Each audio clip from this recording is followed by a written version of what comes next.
Welcome to Living Fullness, a podcast where two unusual friends explore all things friendships, relationships, and the Christian life. My name is Stina Constantine. And I'm Father Sean Burns. And each month we bring you a guest, someone who will share their experience and strengths with us, helping us to learn, grow, and live life to the full.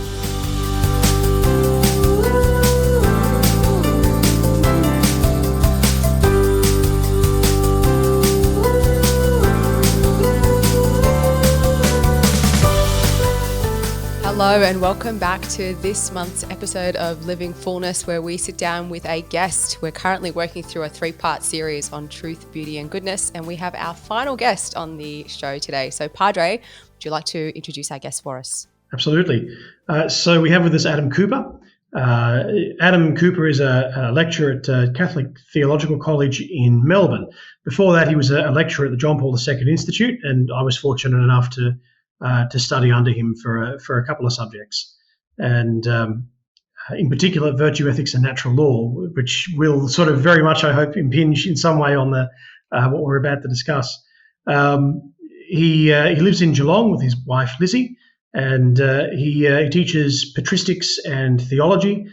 He's got qualifications to teach Greek, church history, moral theology, as well as dogmatics and sacramental theology.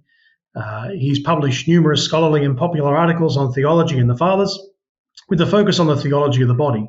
He holds a PhD from the University of Durham and a Doctorate of Sacred Theology from the Pontifical John Paul II Institute in Rome. When he's not teaching and writing theology, he enjoys rock climbing, body surfing, tuning Saab engines, and weightlifting and doing nothing, of which I also am a great fan. So Adam, welcome to the Living Fullness podcast. Thank you for being here with us today. Yeah, thanks very much, Sean and Stina. Good to be with you. Awesome. So I guess to sort of start with, yeah. It would be great to be able to hear a little bit about what sort of led you, Adam, into teaching and into becoming a lecturer. Well, it's a long story, I suppose. I come from a teaching family. Both my parents were teachers. I've got a brother who's a teacher, an academic teacher like me, in Adelaide, and so we kind of there's teaching in our blood and family, though when I was young, wasn't like I wanted to become a teacher. I didn't really know what I wanted to do. My highest ambition when I was a boy was to become a doctor, a medical doctor. In fact, I even knew which hospital I wanted to work at. I wanted to work at the Kilimanjaro Christian Medical Center in Tanzania, East Africa, was my goal. Wow. Yeah. But I never made enough points in year 12 to get into medicine, and I kind of fluffed around for a little bit in my life at that point, doing a lot of climbing and mountaineering. It was good. I did a lot of traveling and gained a wide range of magnificent experiences in the world.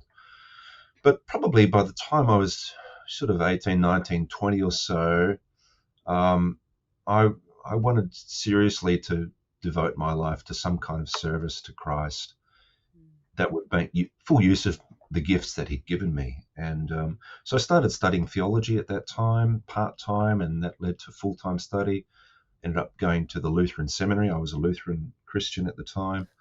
And eventually was made a Lutheran pastor by the Lutheran Church. So look, thank you for sharing that sort of part of yourself, that history of where you've come from and how you've wound up where you are at the moment, lecturing in theology. And I suppose to go into the main crux of today's topic, of the last transcendental that we're talking about being goodness, there's a question that probably appears philosophical, but I think has important theological implications, which is, what is goodness? Yeah, well, I mean, I know. Every one of our guests have had the same reaction, so it's okay. I mean, to hear that question posed like that immediately brings to mind the story in the Gospels when the young man comes to Jesus and asks, what good thing must I do to inherit eternal life? Asks that of Jesus, and then there's the conversation that follows from that. And Jesus, in some ways, he doesn't answer him immediately, but says, "Why do you ask me about what is good?" I'm kind of thinking, well, here's Adam Cooper. I'm not even Jesus Christ, the Son of God, and you're asking me about what is good. It's kind of, if the Lord can say, "Why do you ask me about what is good?" How much more should I? Why do you ask me about what is good? There is only one who is good. But actually, Jesus' response reveals a lot about what we're talking about there, because he points. The man's asking about a good thing he can do, in relation to a goal, and he wants a kind of a nice, clear list. But Jesus points him not to a list or a law, but to a person, to God, as the only one who is good. And so locates goodness entirely in God. And later on, I would argue in that same episode, he locates goodness even, you could say, more concretely in himself. But so it's, you can't talk in the abstract about good or goodness, at least if you're taking Jesus' cue, without referring to God. So only God is good. So what is goodness? Goodness, whatever it is, it must be tied up and bound up with God, the true God, the maker of heaven and earth, the God and Father of our Lord Jesus Christ. And so to talk about goodness in the abstract is always going to remain a kind of speculative exercise. And really, I guess I kind of feel obliged constantly to, particularly in the light of the New Testament and Christian faith, to locate goodness with Jesus Christ, and to say, well, whatever we want to say about goodness, the good, doing good, becoming good, it's got to be with reference to Christ somehow. He somehow is the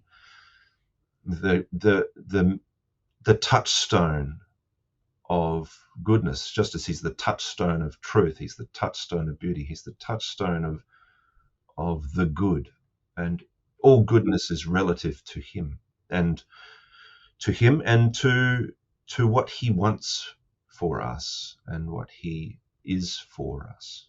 Yeah, I guess that'll be a place to start, to say that. So I think I was saying in relation to truth, like we talk about truth, beauty, and goodness. So in trying to relate goodness to truth and beauty, is there something you can say in that space?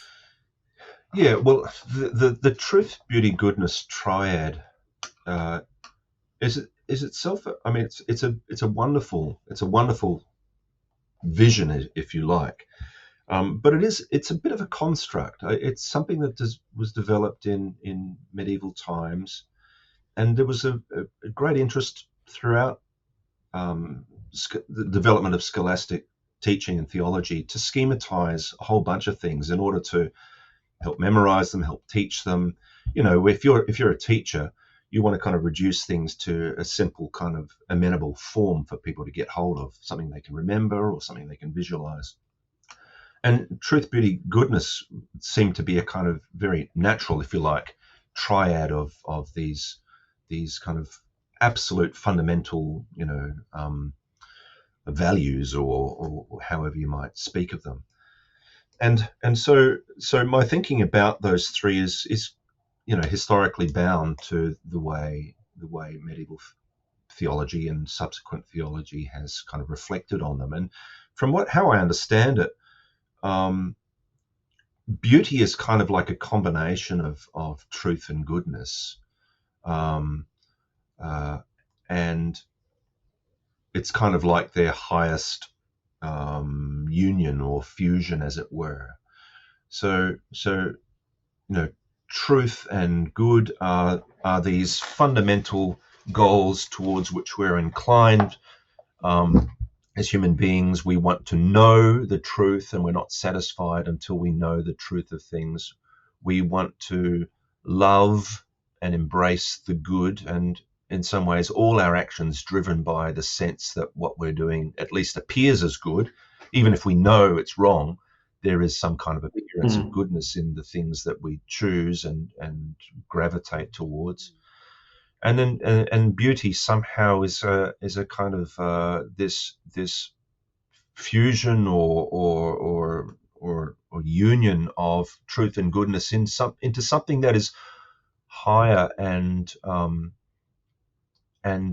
totally non-instrumental. I remember one philosopher saying that you can come across a field of flowers. Let's say you're driving in the countryside and you see a field of flowers, and if you're a bee, you might think this is good, because here's a field of flowers and there's a lot of pollen here I can, use take back to my hive. So for the bee, it's good, but for the child who just looks upon the field, it's beautiful. It's just, wow, that's beautiful. There's no instrumentalization of what's here. So goodness can, something that's good can always be, if you like, instrumentalized, and that's not necessarily a bad thing. We rightly instrumentalize things that are good, but something that's beautiful is somehow transcends that still. So I don't want to talk more about beauty, but Mm-hmm. I don't know. I'm just trying to relate how these things kind of fit together. Just following up from what you were saying then, I guess one of the things that I struggle with when it comes to truth, beauty, and goodness, I feel like, and we were talking about this abstractness of it, I feel like truth, I can define what truth looks like, and to some extent I can experience or relate in some way to what beauty looks like. But when it comes to goodness, it almost feels like it's it can't just be about its usefulness. Like, how do I actually wrap my head around what goodness actually means or looks like or feels like for someone to be able to grapple with in trying to understand how they can relate to goodness and how they can experience goodness and how they can bring more goodness into their lives. Well, I think most of us know when we've experienced goodness, and because it feels good, and I mean, a Mm. lot of things feel good that aren't good, but um, Yeah.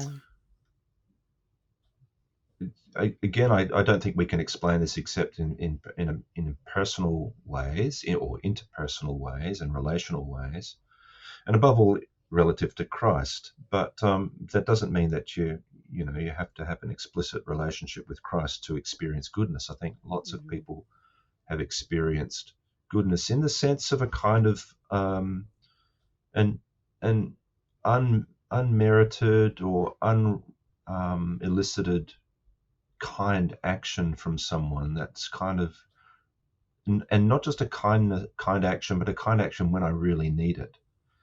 It might be a tender word.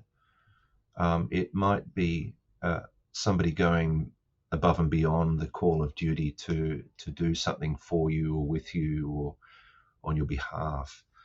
Um, you see it in parishes and communities where some people are just tremendously good people. They're generous with their time.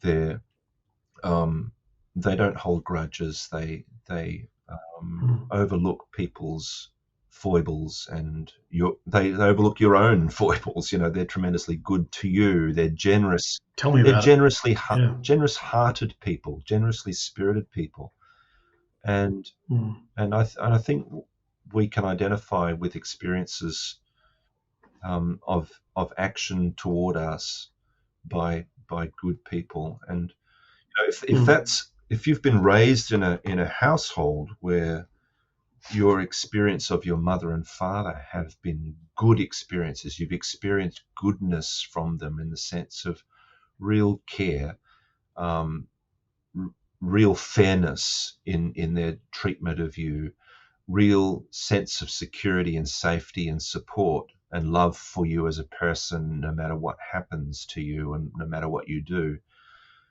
I think it provides a tremendous, foundation for you in life. It doesn't.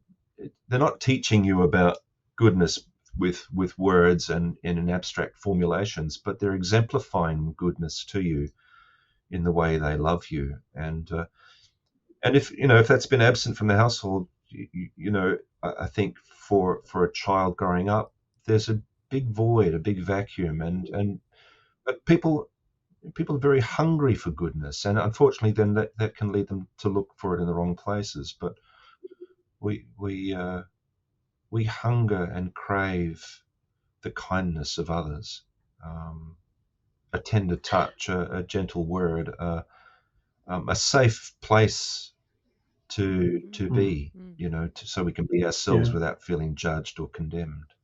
I think all of that is a kind of experience of goodness without defining it. Yeah, sure. And so really goodness is well, perhaps the for us the most important place that it's found is in the context of relationship. Yeah, I think so. Yeah, I think so. Yeah. People are,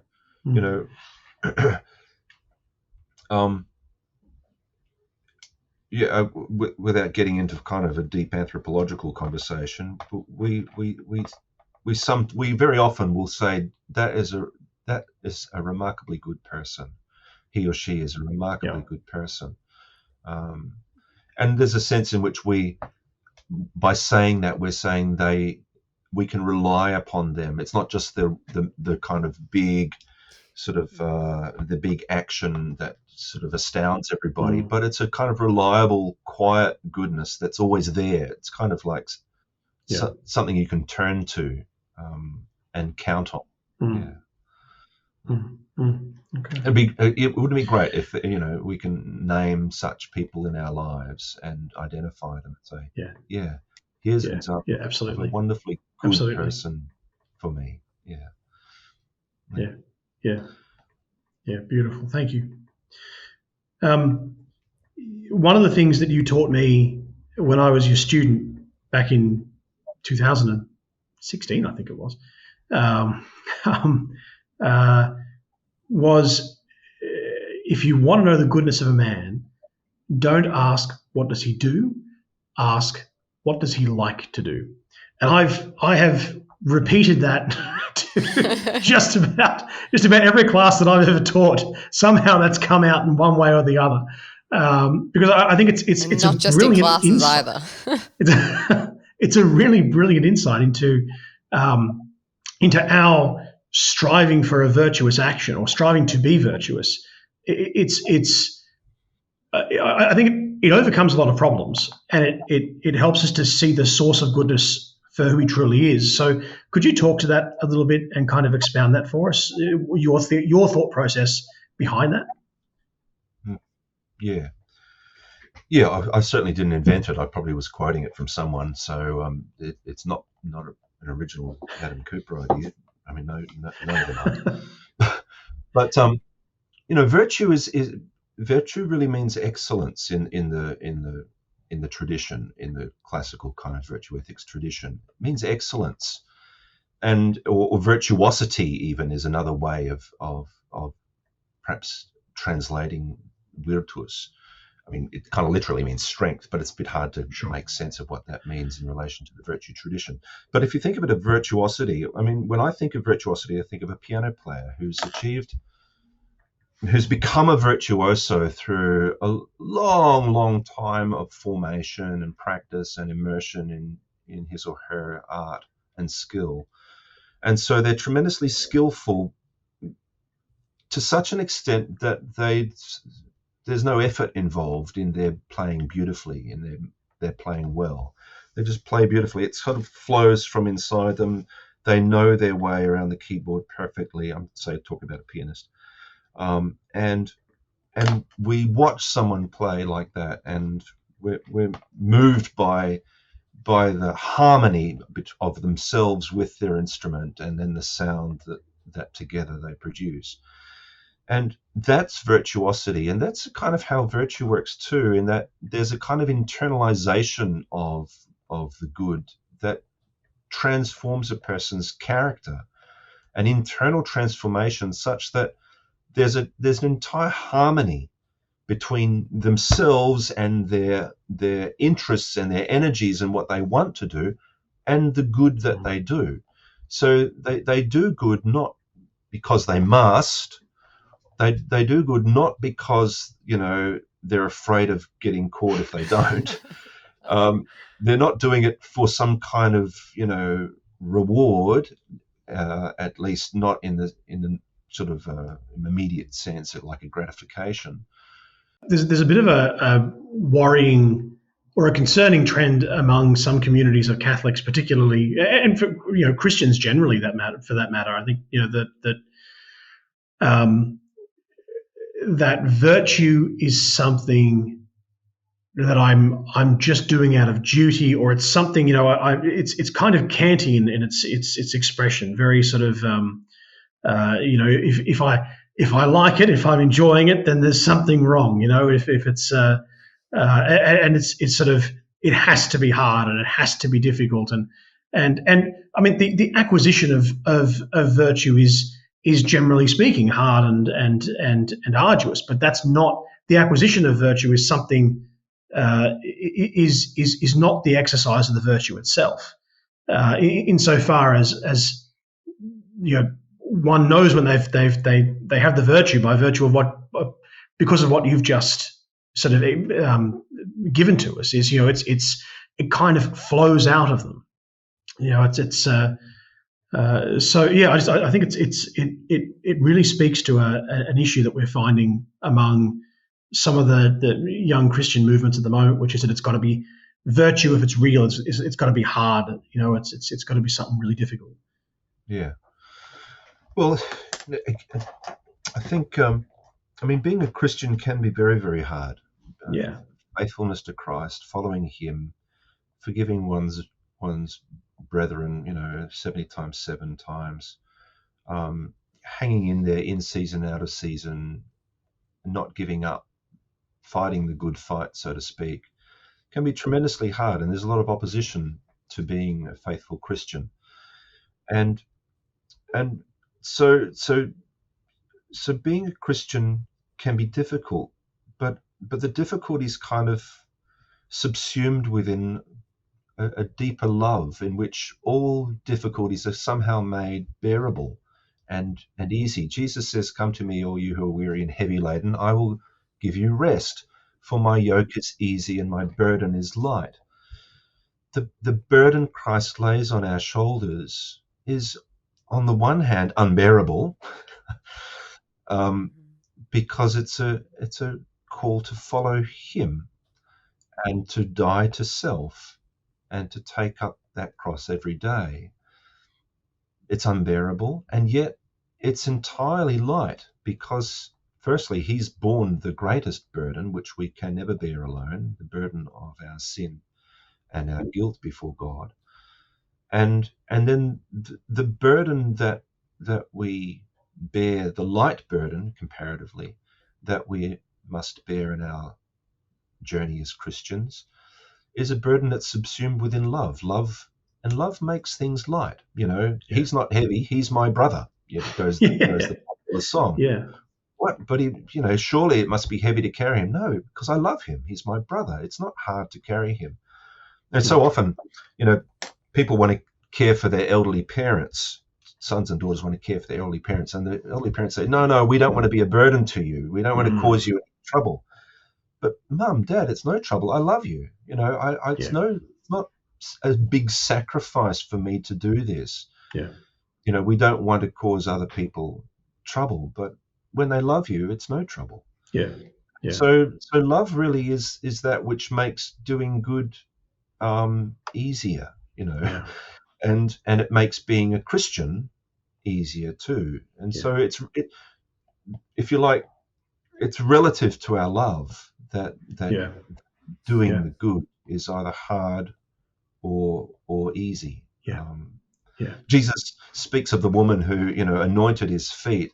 Well, she's loved much because she's forgiven much. She's done a beautifully good thing.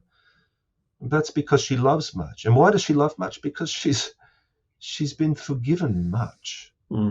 She knows the weight and the agony and tragedy of sin. She's suffered that. She's experienced the liberation and freedom of having her sins forgiven before God, so she can stand before God unashamed. And so she loves much. And so doing great, good things, extravagantly good things, comes easy to her Yeah. because it flows out of love. Yeah. Yeah. Yep. Beautiful. Thank you.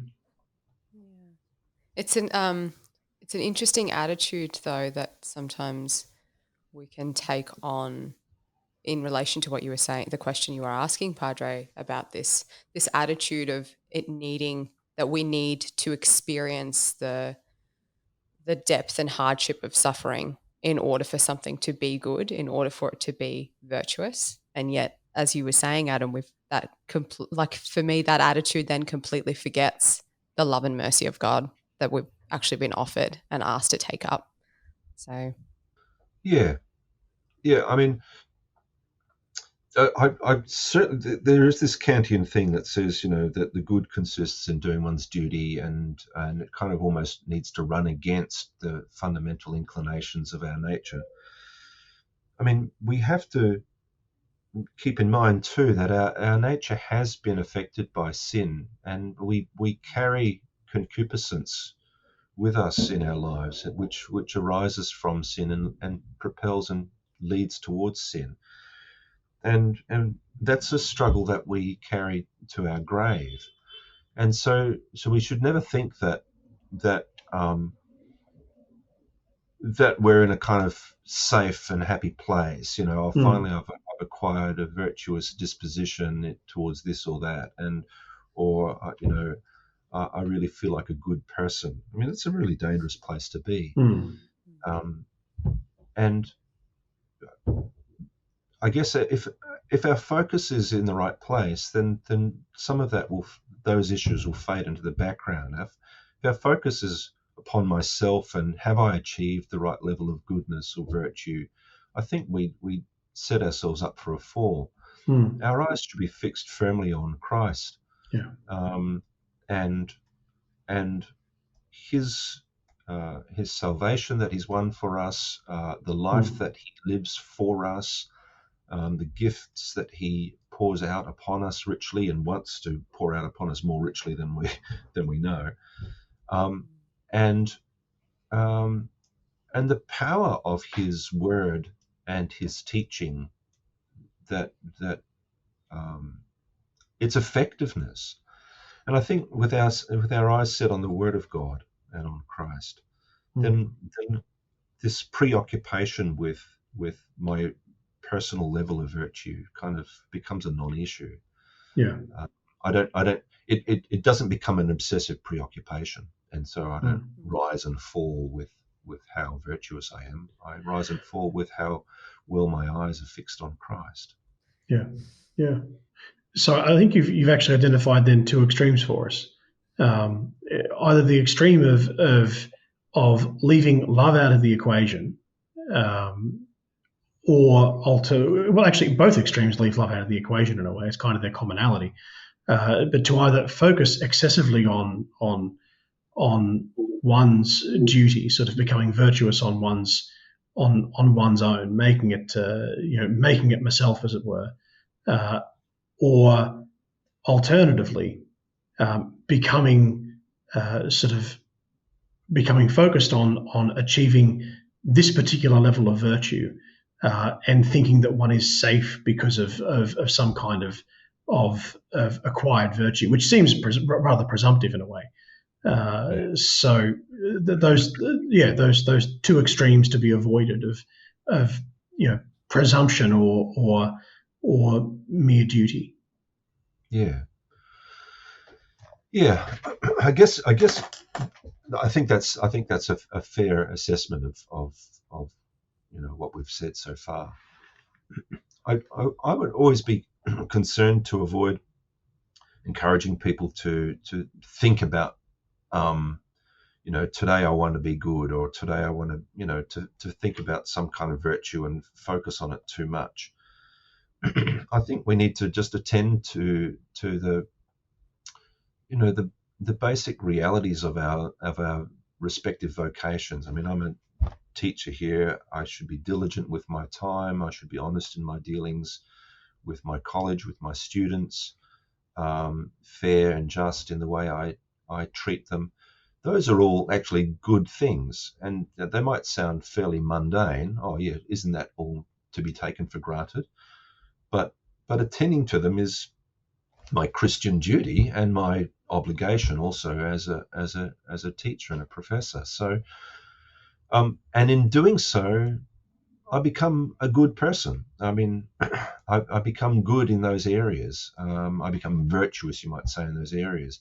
Without focusing on virtue and without focusing on goodness, one can build virtue and build goodness simply by attending to the tasks of our station in life as sons, daughters, brothers, sisters, husbands, wives, fathers, mothers, priests, teachers, whoever we are. And attend to those fundamentals in faith and with a good will as much as possible. And when you trip up, admit it, confess it, get back on the horse, and away you go. It's kind of it's just trying not to make rocket science out of virtues, just keeping it simple. Okay. Having I said guess that's that, sort of partially. I mean, I was thinking continue. I was thinking in preparation for today about some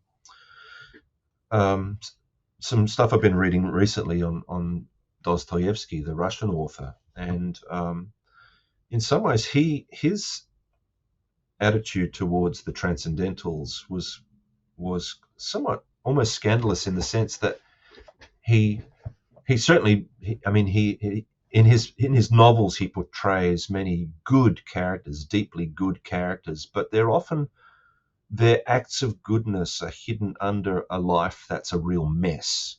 So their lives are messed up. They're messed up people. They're in messed up relationships. They're in messed up situations. They've been sinned against. They've sinned. And yet those are some of his, if you like, greatest heroes who achieve, who if you like, spread goodness in the world, just through a kind of holy naivety, through an abundance of love that's almost uncalled for, through a naive holy trust. And so there's this other side of the coin where goodness is manifested in the world in a hidden way, in a veiled way, not obviously, so sometimes we think, oh, to be good I have to kind of look like this, and we're thinking in terms of a sort of external appearance or what others will deem as good. Very often that will lead us to the greatest hypocrisy or self-conceit. Very often goodness is hidden, and hidden under tragic or dark circumstances.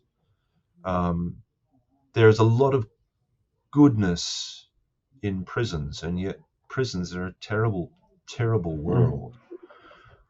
There's a lot of goodness amongst the drug-affected homeless in big cities, and yet that's a terrible world.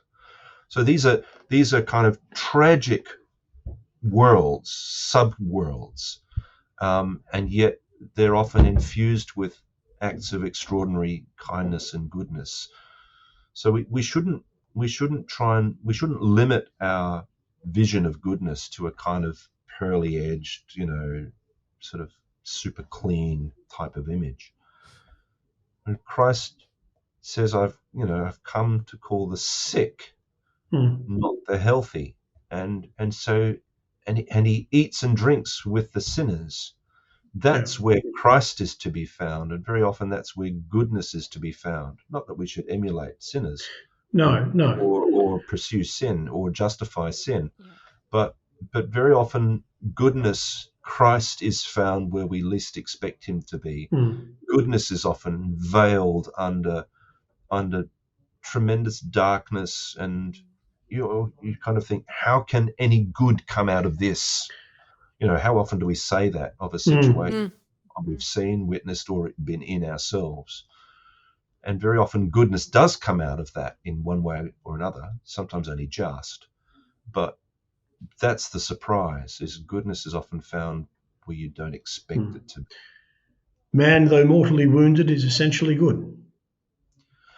Yeah, essentially, in the sense that he's a creature of God, and comes from the hand of God, and you have to hope in that. You have to hope that that will prevail. Yeah. Yep. All right. Look, we're I'm just looking at our time. We're up to about 45 minutes, so we should probably bring the interview to an end. But before we do, we have a little lightning round, which is kind of like a little fun round that we just, the first thing that pops into your mind, just answer it. So Stina, you start off. Sure. The first question we always ask is tea or coffee, Adam? Oh, right now, a cup of coffee would be great. Okay. What was the last song you listened to? Oh, it would have been at church yesterday. Glory and praise to our God, who alone gives light to our days. Nice, Many are the blessings he bears to those who trust in his ways. Yes. Yeah. Lovely. Beautiful. If you could travel back in time, what time period would you go to and why? Ooh, I'd probably go to the 1970s, which isn't that far away, just because it was a great time for mountaineering. So Nice. Okay. Awesome. it was before the commercialization of mountaineering. Right. Okay. Yeah. Just before the commercialization of mountaineering. So there were some great ranges you could visit in the world, and they were still kind of pristine before. Yeah. Sure. Commercialization. Do you have a favorite quote from a theologian? Luther, where we are beggars, that's the truth. And he means that not in a pessimistic sense, but in the sense that everything that we have comes to us as a gift from God, and we can't do without his grace. Yeah. Who is your favorite saint? Oh, I'd have to be Maximus the Confessor, who's a theologian I've studied for ages. He's sometimes irritating, but he's a great mind, and I love him dearly. Awesome. Oh. And finally, what is one unexpected lesson you've learned from your wife and or kids? Oh, unexpected lesson from my kids. Well, from my son Ben, probably would be the one that I have to tell a short story. I can't tell it without a story. The story is that I used to drag him up mountains since he was a kid, since he was very small, and we were in the Lake District in winter, and the mist was down, and we were barely a third of the way up a mountain. I said, "Come on, Ben, come on, we've still got a long way to go to the top." And he was dragging his feet, and he said, "Dad, I'm not like you. I don't like going to the top of the mountains. I just like seeing them from the valleys." So the lesson was, I'm not like you, Dad, and I had to realize that then. Nice. That's a good lesson. Yeah. All right. Well, Adam, thank you for joining us today, and thank you for the time that you've taken. It's been really awesome to sit down and speak with you about goodness and about virtue, the pursuit of virtue, and please know of our prayers for your continued ministry as a teacher and a father, and also for your work as a man of God in your parish community. So please know of our prayers, and please pray for us too. Yeah, thanks very much, Father. Thank you, Stina. Good to be with you. Absolutely. And thank you to everyone who's joined us either via your usual podcasting stream or online to watch this interview. Thank you for your love and support. Jump over to our Patreon if you'd like to see a behind-the-scenes conversation that we're about to have with Adam Cooper as well. But as always, we will catch you next time. Until then, know of our love and prayers. God bless. Thank you so much for joining us this week on Living Fullness. We hope that in this episode there was something useful or helpful or something that blessed your life. If that is the case, would you please consider sharing this podcast with someone? Perhaps it will bless their lives too. Please also subscribe to the podcast and leave us a review. That will also help others to find the podcast too. And join us over on our social media, Living Fullness on Instagram and Virtue Ministry on Facebook.